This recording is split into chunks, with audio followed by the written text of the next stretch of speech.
ఆయుర్వేద అభిలాషులందరికీ నా నమస్కారం. నా పేరు doctor K Raghuramudu, Sitarama Ayurveda hospital, Kurnool. ఈ రోజుల్లో ఉద్యోగస్తులను, వ్యాపారస్తులను, రైతులను, గృహిణులను, చివరికి విద్యార్థులను కూడా వేధిస్తున్న సమస్యలలో ముఖ్యమైనది ఈ నడుము నొప్పి.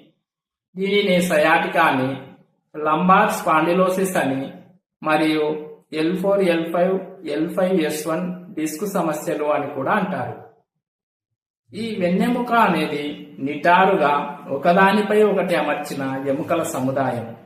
ఈ ఎముకల మధ్యలో మెత్తని కణజాలం ఉంటుంది. దీనిని ఇంటర్వర్టిబ్రల్ డిస్కులు అని అంటారు. ఈ మెత్తని పదార్థంలో నుండి నరాలు వెన్నుపాము నుండి బయటకు వస్తాయి.